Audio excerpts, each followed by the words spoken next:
Okay. Hey, everyone.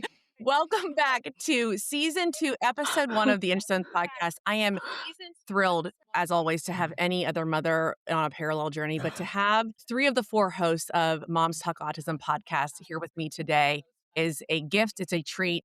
And as any listener knows, the connection that we have with other moms alongside us in this journey is a life luxury that we can't pay for. We cannot purchase in any capacity. You seek it out and it gives you back in spades what you put into it.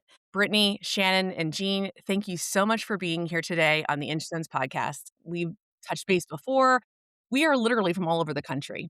And I've always said that as much, negativity, negative press that's given to the social capacity and social media these days, the silver lining to all of this is I think these niche communities that you and I and all of us sit in as special needs, neurodiversity, parents and mothers, caregivers. We can do this. We're all across the country. And I think it's something that is not talked about enough as a point of gratitude, because I can only imagine what generations ago, mothers that sat in similar situations like us, how isolated they would feel. So I would love to hear what your take is as you guys, are on your own mission and your own journey with the Moms Talk Autism podcast and how this all came together for you and to form these groups like this. Yeah, I think we can speak on that very directly because we met on social media. That's how we all started.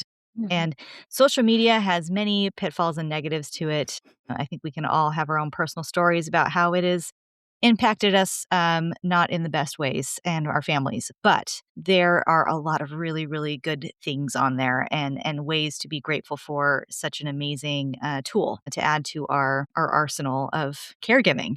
And one of those is connecting with other moms out there. We met during the pandemic.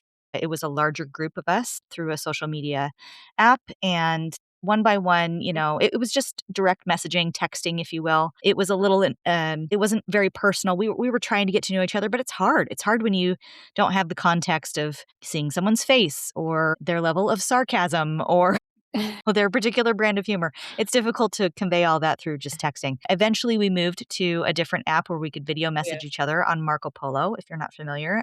Yeah. Same. No free ads, but we love it, so go check it out. And yeah, and we really, really connected on there, and we just immediately felt validation and like we're being really seen and heard. And we were able to share a lot more, not only of our own personal stories, but even our kids to some degree. Like we could show and talk about our kids and really kind of like visually show what we were going through in our own Mhm. homes and through a video and seeing each other face to face. And that just made a huge difference in our level of connectivity and the depth of what our conversations could go. And then we felt like, you know what? We need to share this with other people. And that's why we started the podcast. So here we are, 4 years later, or five, I don't even know how many years. What is time of It's so autistic many children, years. right? And I It's think that all very fluid. when Yes. you really boil it down to the salt about the online connectivity and whether it's whether it's like a true, classified support group for mothers or caregivers of autistic children and neurodiverse children, or simply just what you organically formed like y'all did, reminds us that our central nervous systems as women and mothers need this. I don't know if you guys, if your algorithms are picking So this up much. now, but I think I'm glad to see there's more talk about what this actually does to the body. Because, there's all that talk about the body keeping score. This does that. Mm, This is a balm for our fight and flight parasympathetic nervous system. And I think that we Mhm. all live in various degrees such lives of hypervigilant stress that we forget that doing this is the one of the greatest reducers of that. Even though, Jean, I don't live where you live or know Mhm. anything specifically about your child, it doesn't matter. It's still the showing up and saying, I can trust you in a way that I couldn't trust the mom of 3 typical children, full stop. And I think that there's like the bodily awareness to that is almost one of the reasons why I beg of other moms to join a support group, to find a friend that's going through the same thing, to make the awkward post on the Facebook group in your town, because it will be so calming to your central nervous system that's ripe with chaos, Mhm. you know? Do you guys Mhm. feel yeah. like as your children grow, your bond as a foursome, has changed and evolved over the past 4 years? Yeah, yeah.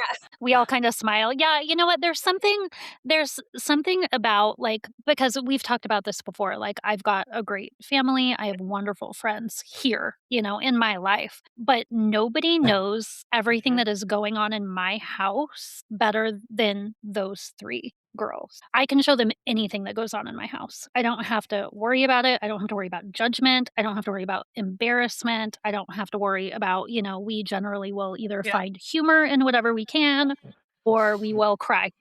Like it's fine. It's one Sometimes or the other. both. Yeah, sometimes both in the same Always both. conversation. A lot of Always. times both. Yeah. Uh-huh. Uh-huh. And I think, Brittany has the oldest, right? So she's kind of like the leader when it comes to like, okay, we're navigating 16, we're navigating 18, like I don't what? know. I don't know if leader's the right word. Maybe Well, guinea you're pig. leading the way. You're leading the way. Oldest child. You're the Lab oldest rat? sibling. I don't know. You're the Yeah. oldest sibling. You have no choice but to go Right. through it first. No, it's a sibling.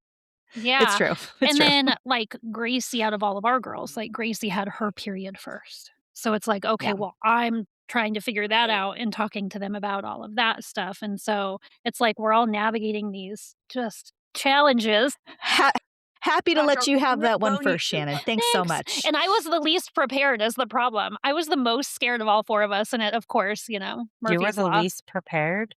I was the She did great. most terrified of all of us of periods. Terrified, maybe, but not prepared. You were She very handled prepared. it beautifully. Yeah. I didn't even want to say the word, Sarah. I Right, was it's like, true. it's She's never not going to become happen a if I real don't say true it out woman if loud. I just Yeah. forget and just push that down under the rug. Never. Yeah, I think that again, Yeah. like Yeah. there's the niche of this allows for the specificity to become full of the yes and the humor, the hard, Mhm. the scary. And what just happened right there as an observer was that you told your narrative and your support people went, no. That might be the story you tell yourself, but what we saw is X. And again, that's probably not unique to special needs mothers going through life changes, but that it's why Yeah. I love to share the positive of what can become when other special needs moms get together, because Shannon probably didn't even realize that she needed a Mhm. reinforcement even in that small moment. But it's like the virtual hug, the virtual like you got this virtual, no, you actually killed that. And I know that you didn't feel that, but you actually killed it is Mhm. why I think that support groups and mothers and really just challenging people that feel so alone right now, even if you've gone in and out of support groups. I mean, I'm someone that's probably kind of tried Mhm. different things, right now I've got a text chain of like 16 I women. think we all have. I Yeah. think we have I think our emoji is the poop sign because we all are just going through a lot of fecal matter stuff right now. Yep.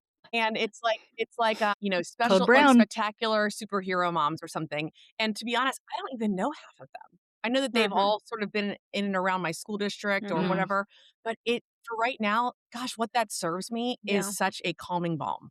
And I think that, Well, yeah, and you were talking about nervous system, right? And it's like I got on this morning and I was like, I've got to be glued to my phone. We had a really rough drop off this morning, like at 30 minutes, which does not ever happen for us. So it's very out of the ordinary. But like Brittany, Jean, Sarah, like Brittany knows in her nervous system the way I feel in this moment right now. Like we did a whole Yes. podcast episode about that. Like there is something about telling your people who really get it. Like I can tell my best friend who has typical children what I went through, but she has no idea what that feels Yes. like in her body Yes. in any way, shape, or form. Right? Yeah. The sympathy and empathy levels when you find somebody who maybe doesn't necessarily have the same neurodivergent profile of you, maybe your kids are different ages, different circumstances, different challenges, but there is enough crossover, there's enough of that kind of overlap of that Venn diagram where the feelings, the caregiving stress, the caregiving weight, the cognitive load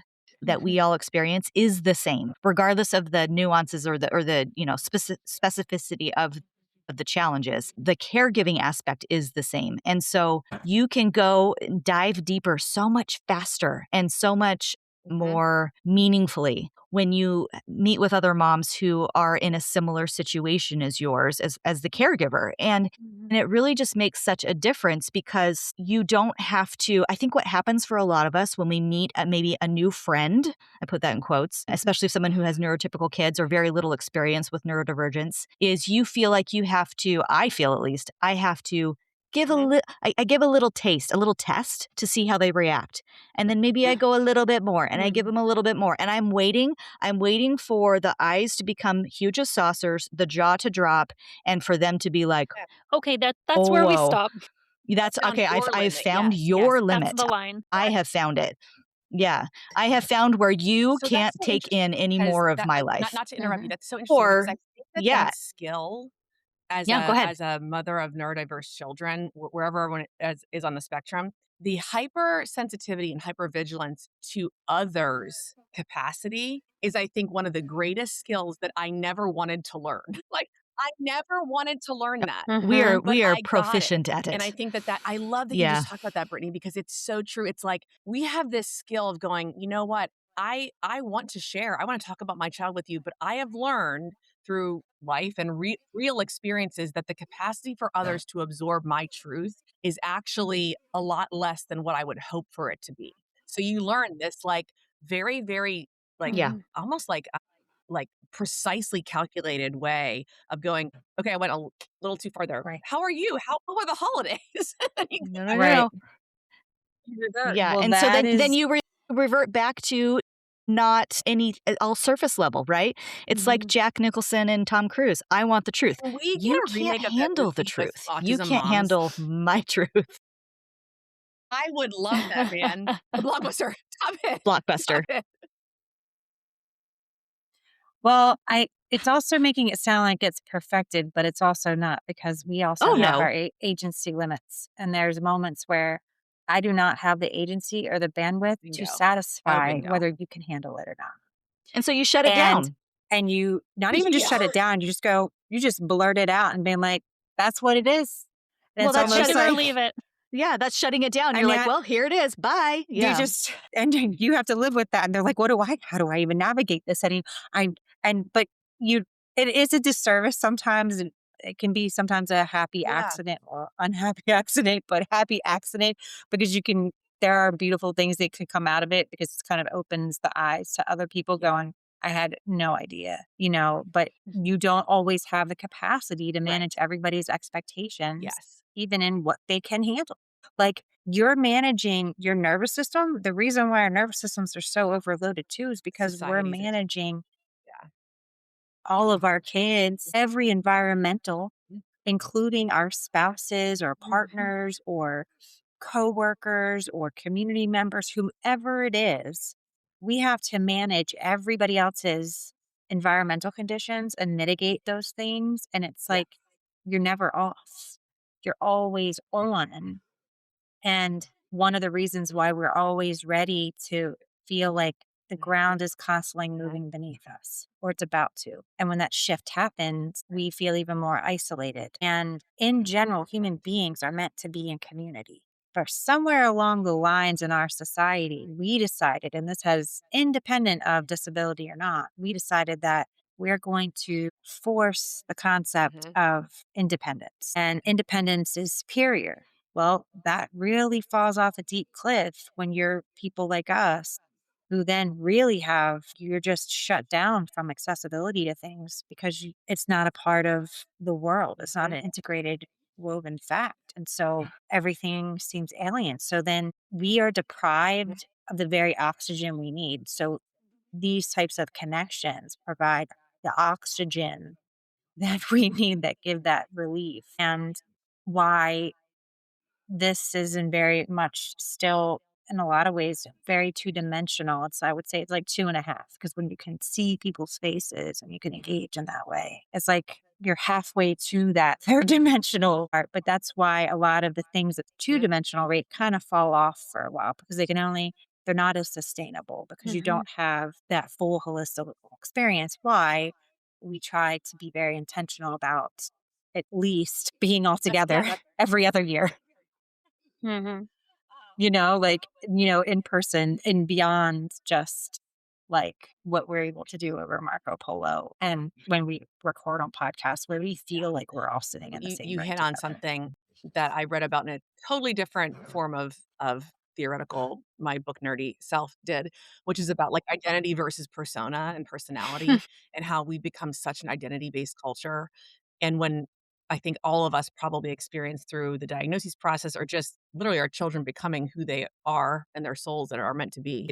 It rocked our own identity. And I think that when we come into when the situation, like as you were saying, sometimes we blur out the truth, and it's like, your another person's reaction to the truth of mine and my children's life is actually not my responsibility. That's on them. And it also reveals, I think, so much about how identity centric the majority of, I don't want to say typical mothers, but typical humans in today's day and age society. We are so Society. aligned with like, Yeah. who am I as an identity? And I talk about that a lot in my own like keynotes and workshops and such, about identity that was stripped from me, that I didn't even realize I held on to so tightly.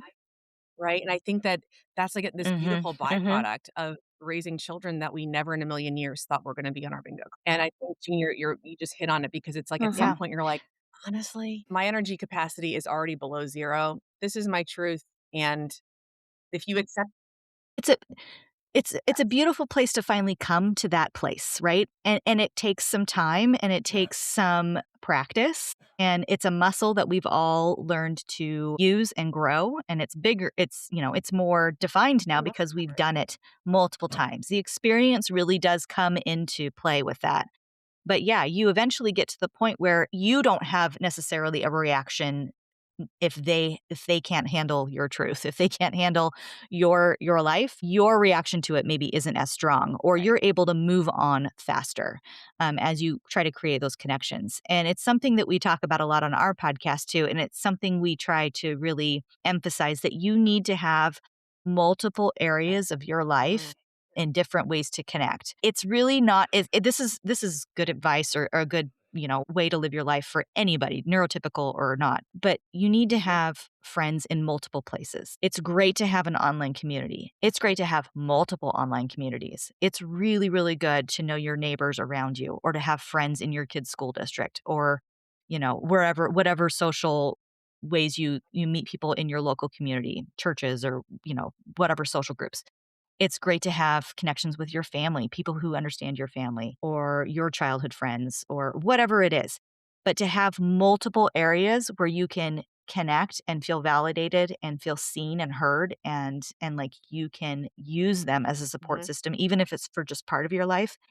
That's the secret sauce. That's when things really come together. And it's not perfect, like Jean said. It's not like, oh, we have it all figured out now, I'm good, I don't need anything else. No, it's constantly evolving and changing. But the key is if something falls out with one of those groups, if something changes, or it doesn't fit your lifestyle, or there's an argument, or whatever it is, there's dissonance there, you have something else to fall back on. In fact, you have multiple things to fall back on. And everybody needs that in their life. And we call it diversifying your friendship Gosh, that's so portfolio. formal, but And do I get that's a what we need badge to if I do. can, like, if I can do Yeah. it? It's like a Girl Scout. Like, We will come make on. you a sticker. Yes. I Yes. want Are we gonna have a sash and like a Girl I Or don't a know. Scout pin, I like saw a the print. I badges? want the pin. button. I Yeah. want the Something. button. Tiara. Um, Yeah. Okay. All right. Button yeah, done. Flair. Oh Flare. my I God, would the flare. more TGI Fridays, all the different.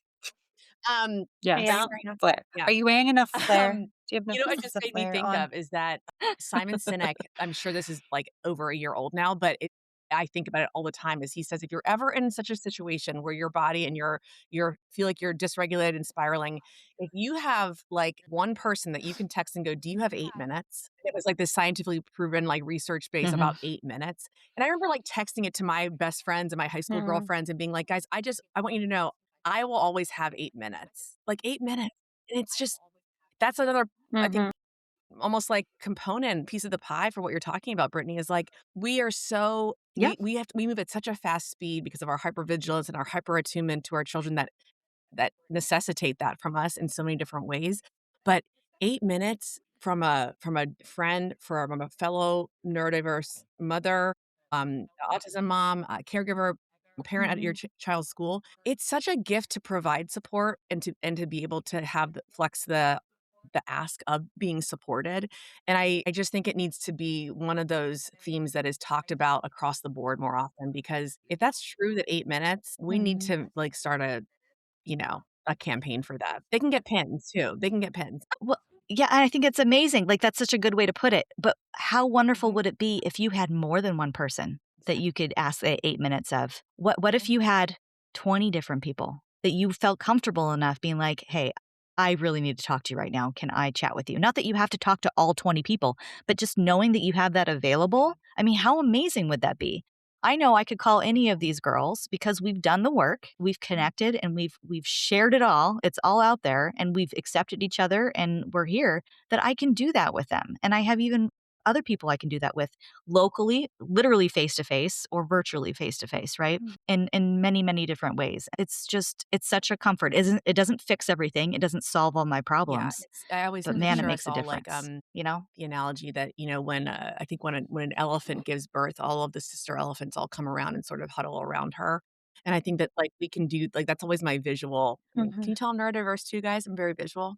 I like to think things through, but it's true. It's like that can happen if you allow for your shame of going into it and asking for it to be removed, and to, like you said, Brittany, find out different ways and not have something that's just like only my best friend or like only my mom or only my online, scrolling through social media of other special needs parents. So Yeah.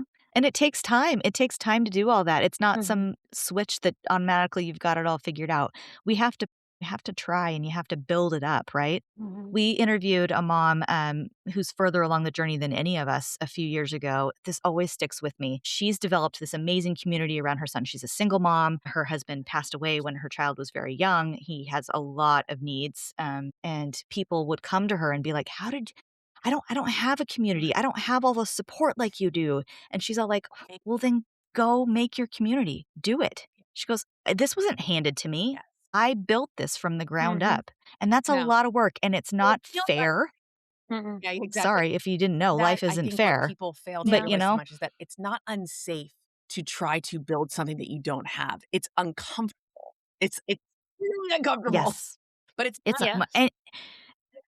and you're going to make yeah. mistakes. Yeah, Things are and going to so I think crumble that, sometimes. Yeah. again, these kind of conversations are, I think, all I always, always, always hope to just what can we give back in talking so openly about this is that encouraging that mom who maybe, has the younger child that's diagnosed or someone who didn't realize that they themselves were maybe delaying a diagnosis for their child or whatever it is to just like the shame is innate with all of us. It's a primal part of being a human and a woman. And I think if we can all felt it. So to go We've all into felt it it. and say, Yeah. I'm going to make this is going to be uncomfortable, but uncomfortable is not unsafe. And beyond that point, when you get over that hurdle, it is there's such a plethora of positivity and goodness that shame actually really dissolves through the process.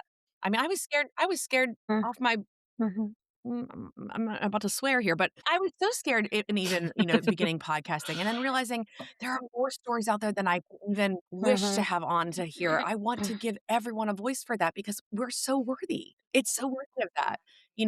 I'm so thankful for the work that you guys do. I'm so thankful that the universe, in all of the COVID ridiculousness brought you guys together and that you took that leap to make that up this platform Same. because, we all find each other and however the crazy algorithm works to do that. And when I hear the voice of each one of you, as I've listened to past episodes of yours, it's so apparent to me that the four of you were meant to do what you were meant to do. So I hope that, as listeners come to me to Inchstones today and listen here and we talk about support groups and we talk about one-on-one connection, that it's again not there's no one right way to do it.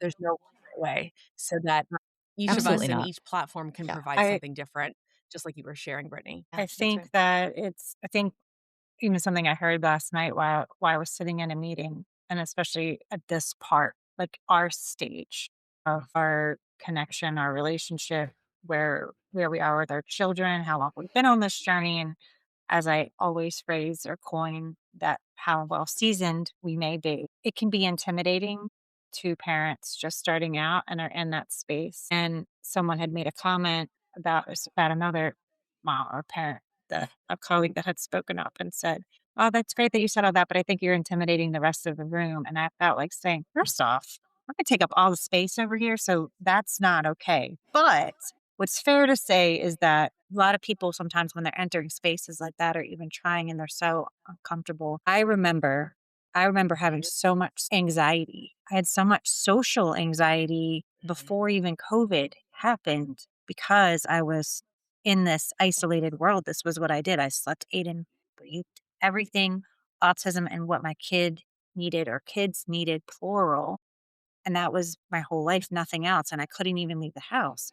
So there was so much social anxiety. And so I and I remember those mom groups that I had before my kid, we knew he was autistic, and starting out as a mom, and now it's all over social media right now is everything that Ashley Tisdale has been saying. There's a mom that came out with another counter to that, and I really resonated with the counter to that because I actually think it's pertinent to what we're even kind of touching on here, which is you're going to try a million things. It's not going to be the right fit. And you're going to get to the point where, and I am the queen of inclusion, right? Inclusion is everything. There's also merit in thoughtful exclusion because you have to find what is appropriate for you and your needs and your nervous system. It's not appropriate for you to be anything and everything to everyone. We cannot. It literally is not. We are not physically able to do that. I know everyone's like, you guys are so amazing. And I'm like, yeah, okay. No, We're winging it. What are you talking about? totally winging it. And Yeah. right. And we're beyond our thresholds. And I just, when my daughter even comes home and then she's like, can you message this parent? And I want to have this play date. And I'm thinking, I can't enter another, like, I can't create another relationship like that. Like, it's like, you know what I mean? It's like, how do you keep things within certain bounds? It's like creating boundaries for everything else so you can handle the capacities of what you can have, you enter. But so it's not going to, I think it's what I'm saying is that there are many things that I failed at before we got to this. I even think during this process, I think it's appropriate to say that this has come with lots of ebbs and flows too, and ups and downs. And that's because of the nature of our lives. We're individuals. We live in different places. Our kids have different needs. We have different, marital situations and status. So there's socioeconomics, there's all kinds of things that come into play that impact that. And so it's not perfect. Like, we're not sitting here selling this like perfectly wrapped package. Like, and you too could have this too. It's not that. It does come with work. It's going to come with failures and setbacks. Just don't be discouraged by the setbacks. Know that you need to keep going. And I had a kid who was completely only attached to me. And that also created further isolation. So when my kid started to realize by building community around him that he realized I wasn't the only anchor. We always are, their biggest fear is what's going to happen when we're not around, what happens to us. It's very refreshing, even if you don't have a firm plan, to know that your kid trusts other human beings besides you in any capacity. And so even if you're not doing it for yourself, do it for your kid. Modeling So modeling like, that is what I've modeling learned. that, living that. And I guess the word that keeps emerging for me is like expanding your orientation to knowing that failure is a part of that. But I never in a million years think I would have been as open to all the possibilities for myself, let alone for my children, had they not been exactly who they are and allowed me to, as you say, broaden my spectrum of what is possible. And to then like go forth and be a mirror for others, not to say this is what is going to work for you, but just to say you have the power within you to keep doing that and to broaden yours as well. And again, it's one of the most beautiful byproducts of being a special needs parent, without a doubt. Now I will end on a funny note though. Here. Having a little boy and a girl, like sometimes though, right now, my son is getting so strong and I have a torn meniscus. And I am right now like, we're going to sign off here. I'm like, okay, when am I going to book this surgery? Like, how does this actually work? But I had to tell you guys this because I was like, you know what, who would get it? Like, there's nothing like a special needs mom going, I can't go down. I'm not dying, but my son's getting stronger. I got to fix this meniscal tear.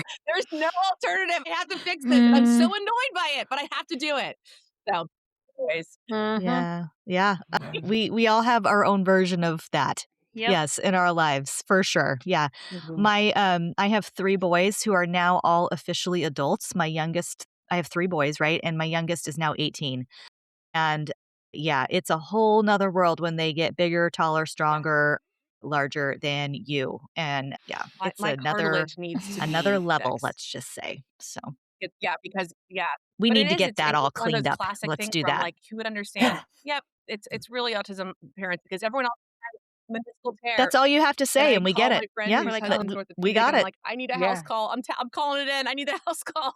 Yeah. And We're allowed to do that. you do that. You are allowed to do that, and don't let anyone tell you that you shouldn't, because Right. that's 100% Ladies, okay with thank you us. so much for this mini group session that we got to have right now, and for all that you do on the Moms Talk Autism. I think, again, the organic and just naturally the evolution of what y'all created and started from a place of, I mean, to use the word, Jean, like it was isolating.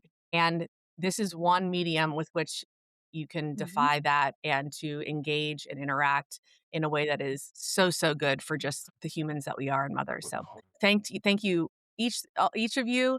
And we will continue this conversation. I'm so thrilled to be a part of your world and cannot see what comes next for all three of you on Moms Talk Autism. All right. Likewise. Of course. Well, Thanks, until Sarah. next time Thank you for on the having us. Inchstones Podcast.